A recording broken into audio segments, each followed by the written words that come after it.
सब हो जाएगा। हमने कहा ना कि सब ठीक हो, हाँ तो सब हो जाएगा, ठीक हो जाएगा। This time nothing is well in NDA. नमस्कार, मैं शिव और आप देख रहे हैं आर्यन खबर। देखिए 2025 का जो चुनाव है उसमें एनडीए के सीट शेयरिंग को लेकर अभी भी माथापेची लगी हुई है। हालांकि एनडीए के तरफ से कल बीजेपी ने 71 सीट 71 प्रत्याशियों की घोषणा तो कर दी थी और कुछ लोजपा रामविलास की तरफ से भी प्रत्याशियों की घोषणा हो गई, लेकिन अभी भी जो एनडीए के सीट शेयरिंग का जो फॉर्मूला है वो तमाम घटक दलों को पसंद नहीं आ रहा है। जहां भाजपा जो अभी समीकरण दिख रहा है, जहां भाजपा 101 सीटों पर, जदयू 101 सीटों पर, हम 6 सीटों पर और आरएलएम 6 सीटों पर, वहीं लोजपा रामविलास 29 सीटों पर। और ये जो 29 सीट का जो कांटा है वो एनडीए में फंसता हुआ नजर आ रहा है। हम यूं ही नहीं कर रहे हैं, क्योंकि जिस प्रकार के बयान चल रहे हैं एनडीए में, एनडीए के नेताओं के द्वारा जो बयान दिए जा रहे हैं, उस बयान से इसी तरीके के कयास लगाए जा सकते हैं कि जो चिराग पासवान को 29 सीटें दी गई है उससे कहीं ना कहीं एनडीए में थोड़ी नाराजगी देखी जा रही है। हालांकि आपको सूत्रों के हिसाब से बता दें कि सूत्रों का मानना है कि जो 101 सीट जदयू में दिया गया है वो भी उनसे नीतीश कुमार खुश नहीं है। अभी भी नीतीश कुमार को 9 सीट को लेकर मांग है कि भाई 110 सीट होनी चाहिए जदयू के पास, और बड़े भाई और छोटे भाई की भूमिका खत्म नहीं होनी चाहिए। क्योंकि जिस प्रकार की स्थिति अभी देखी गई 2025 के जिस प्रकार के चुनाव में बड़े भाई और छोटे भाई की भूमिका एनडीए में समाप्त कर दी गई। जो दिल्ली से समीकरण बनकर आया वो दिल्ली से समीकरण तो सेट हो गया, लेकिन बिहार के नेताओं को उस समीकरण पर भरोसा नहीं, उनकी पसंद नहीं है वो समीकरण। वहीं आज उपेंद्र कुशवाहा ने अपने इंटरव्यू में कहा कि एनडीए में सब कुछ ठीक नहीं है। अंग्रेजी में उन्होंने कहा, सुनवाते हैं पहले उनके बयानों को, जहां कुछ समय पहले उपेंद्र कुशवाहा कहते हुए नजर आ रहे थे कि ऑल इज वेल। सभी तमाम नेता, अगर विजय कुमार चौधरी की बात करें तो उन्होंने भी कहा था कि all is well in NDA, लेकिन अब उन्होंने कहा है, कल ही मीडिया के बाइट में उन्होंने कहा कि all is not well in NDA. Delhi जा रहे हैं, एनडीए जो कुछ भी अभी तय कर रहा है उसके संबंध में विमर्श का कुछ मुद्दा बाकी है।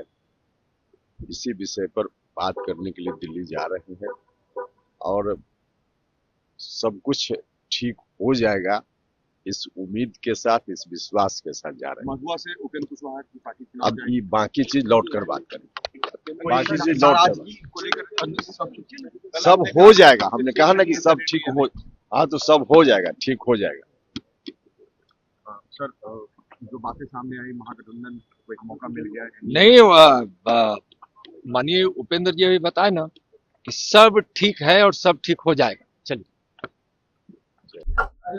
उन लोगों से आपने पूछा, सम्राट जी थे, नित्यानंद राय जी थे, उन लोगों ने क्या कहा? तो जब हाथ जोड़कर वो चले गए तो फिर अब उनसे पूछना चाहिए था ना। आप नाराज हैं या नहीं है सर? नाराज और प्रसन्न होने का कोई मामला नहीं है, आपको उनसे सवाल पूछना चाहिए था। पहले आपने अपने लोगों से माफी मांगी, फिर शेरो शायरी आपने की, साजिश की बात कही। क्या उपेंद्र कुशवाहा के साथ साजिश हो रहा है? देखिए, क्वालिटी ऑफ सीट नहीं मिला है। This time nothing is well in NDA. अब इस एनडीए के घटक दलों की जो संशय बना हुआ है अभी भी सीट शेयरिंग को लेकर, कहा जा रहा है कि कुछ सीटें हम और रालोमो को दी जा सकती है। अब कुछ में अंदाजा लगाया जा रहा है कि एक एक सीट दी जा सकती है, लेकिन वहीं आज दिल्ली निकल चुके हैं उपेंद्र कुशवाहा और दिल्ली में बड़ी बैठक एक बार फिर से होने वाली है एनडीए के। खुद अमित शाह इस बैठक में भाग लेंगे और इस बैठक के अनुसार सीट शेयरिंग का जो फॉर्मूला फंसता हुआ नजर आ रहा है और जो विवाद हो रहा है उस विवाद को खत्म करने की कोशिश कर रहे हैं। वही बता दें कि महागठबंधन का अभी भी आज 15 अक्टूबर है और 15 अक्टूबर तक भी महागठबंधन के सीट शेयरिंग का फॉर्मूला तय नहीं हुआ है। हालांकि महागठबंधन में भी सीट शेयरिंग के लेकर उलझनों को लेकर अभी कयास लगाए जा रहे हैं कि अभी भी महागठबंधन के तमाम जो घटक दल हैं वो संतुष्ट नहीं है। जो सीट मांगी जा रही है वो उन्हें मिल नहीं रही है। अब देखना होगा कि 17 तारीख तक पहले फेज का नॉमिनेशन है और पहले फेज के नॉमिनेशन में अभी तक भी कई ऐसे प्रत्याशी है, कई ऐसे सीट है जो अभी भी नॉमिनेशन नहीं हुआ है वहां से, उसको लेकर अब तमाम जो घटक दल है एक्टिव हैं और अपने अपने प्रत्याशी उतारने की बात कर रहे हैं। लेकिन वहीं आपको बता दें कि जिस तरीके का एनडीए की तस्वीर देखने को मिल रही है और एनडीए पर जिस प्रकार से महागठबंधन के लोग हावी हैं, क्योंकि महागठबंधन के लोग की तरफ से आरोप लगाया जा रहा है कि नीतीश कुमार की जो बड़े भाई की भूमिका थी वो बीजेपी धीरे धीरे समाप्त कर दे रही है। क्योंकि अगर सूत्रों के हिसाब से माने तो कहना है कि भाई 101 सीट बीजेपी खुद रख रही है, वहीं 29 सीट लोजपा को दे रही है और 6-6 सीट जिस प्रकार से हम और रालोमो को दे रही है। तो कहीं ना कहीं बीजेपी नीतीश कुमार के बगैर भी सरकार बनाने की तैयारी में है। अब देखना होगा कि ये तैयारी कब तक होती है। हालांकि आज अमित शाह की बड़ी बैठक है सभी घटक दलों के साथ, क्या कुछ होता है इस बैठक में बात, और जिस तरीके से सीट शेयरिंग की जो बातें चल रही है वो सीट शेयरिंग कब सामने आता है। हालांकि 71 प्रत्याशियों की जो लिस्ट बीजेपी ने कल जारी कर दी थी, उस 71 प्रत्याशियों की लिस्ट को लेकर कुछ प्रत्याशी ऐसे भी हैं जो अभी भी अटकलें लगाए जा रहे हैं। जिस प्रकार से बीजेपी ने कई लोगों का टिकट भी काटा और कई नए चेहरे को मौका भी दिया। वहीं लोजपा रामविलास की तरफ से भी कुछ इसी तरीके की घटना देखी जा रही है।